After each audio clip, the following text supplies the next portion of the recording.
Assalaamu calaykum. Gabadhan Maraykanka waxa ku dhacday arrin cajiib ah taasi oo moodaba mucjiso.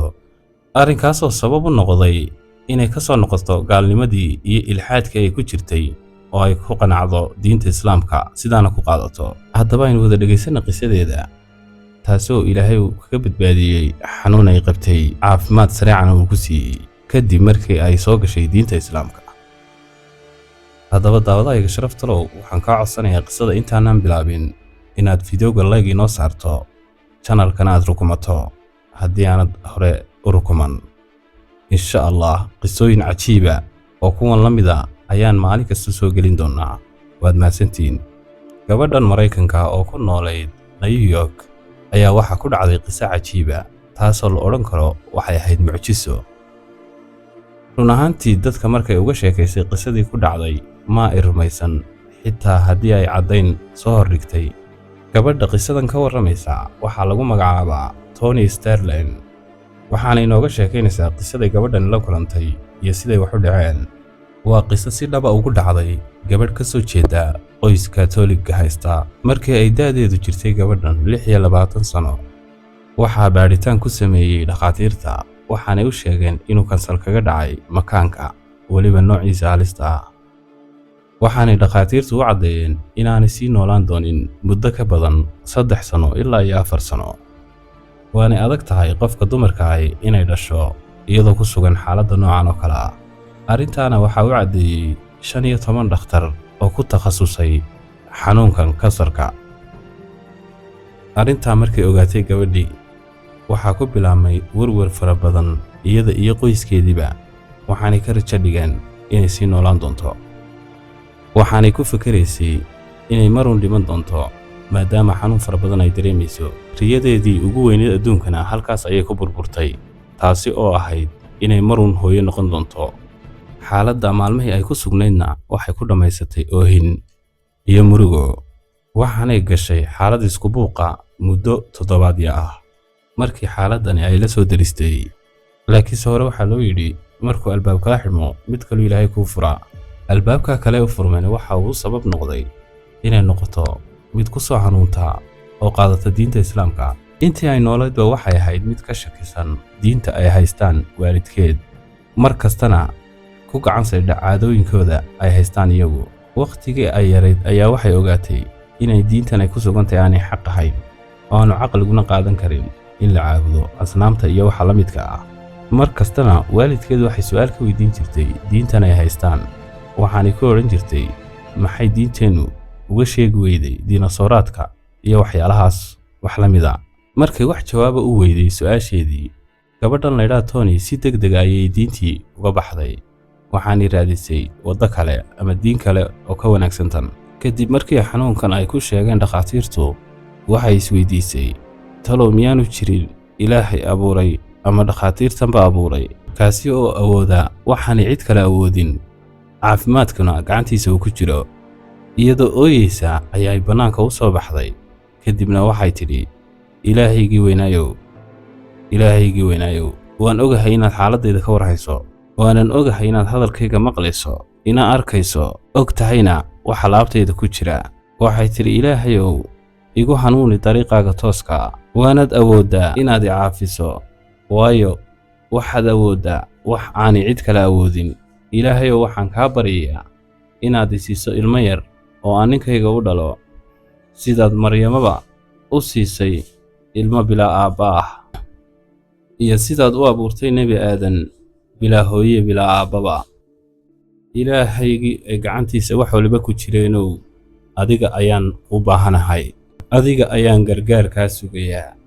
habeenkaa wixii ka dambeeyey waxay bilowday Toni maadaama nolosheeda in yaroo gaaban ay ka dhiman tahay inay raadiso xaqiiqada oo ay baadho Ilaahay jiritaankiisa. waxaanay tagtay maktabad u dhoweyd gurigooda, waxaanay wada akhriday dhammaan kitaabada ku saabsan diimaha iyo caqiidooyinka. baadhitaan fara badan oo ay samaysay waa ay ka weyday diimaha waxay ku qanacdo ilaa ay ka heshay kitaab ah tafsiirka quraanka kariimka. kitaabkaana waxaa turjumay nin lagu magacaabo Cabdillaahi Yuusuf, Allah ha u naxariistee. kadib markii ay akhrisay suurado ka mid ah suuradaha quraanka kariimka oo turjuman, waxaanay halkaa ka ogaatay inay heshay ilaahii dhabta ahaa ay raadinaysay intaasoo sano. Ilaahaas oon wax la dhigmaa jirin, wiilna aan dhalin, isagana aan la dhalin.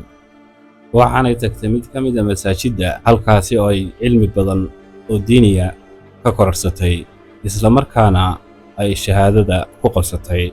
waxay dareentay fudayd fara badan kadib markii ay qaadatay diinta islaamka. warwarkii faraha badnaa ee xanuunkii ku dhacay uu ku hayeyna waa uu ka yaraaday, waxaanay noqotay qof geesiyada kadib markii ay ogaatay inaanay nagu dhacayn wuxuu ilaahay noo qoro mooye. waxaanay ogaatay sidoo kale ku samridda uu ku samro qofku xaaladaha adag ee la soo darsaa inay ka mid tahay cibaadooyinka ilaahay. waxaanay halkaa ka sii waday inay tukato salaado fara badan iyo inay ilaahay isku dhiibto oo ay keligii barido. waxay tiri waa intaasoo laga yaabaa inuu ilaahay ii naxariisto iguna irsaaqo ilmo yar. markii laga soo wareegay muddo bila ah, waxaa dhacay arrin mucjiso ah. si degdeg ayay u howlgaleen dhakhaatiirtii daweynayay Tony, waxaanay ku sameeyeen baadhitaan, taasi oo ay ku ogaadeen inay uur leedahay. waxaanay iska dhaadhiciyeen inuu khalad hore ka jiray baadhitaankii hore loogu sameeyey iyada. baadhis kalena waxay ku bilaabeen faylashii hore looga diyaariyey caafimaadkeeda. baadhitaan labaad ayay mariyeen, haddana mid saddexaad ilaa mid afraad. waxaanay xaqiiqsadeen inay leedahay uur gabadhan laydhaa Tony. ilaahayna waxa uu ku irsaaqay ubad, waxaanay dhashay wiil, kaasi oo ugu magac dartay Yuusuf. ilmahaasina waxa uu noqday mid ay ku ildoogsato sida ay ilaahay ka baridayba. kadib markii ay ku jirtay muddo 2 sano ah islaamka, waxay la kulantay arrin kale oo kadisa iyana mucjiso ah.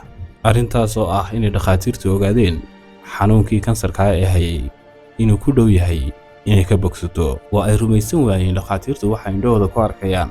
waxaanay u maleeyeen dhakhaatiirtii inay qaadatay dawooyin iyadoo aanay aqoon u lahayn.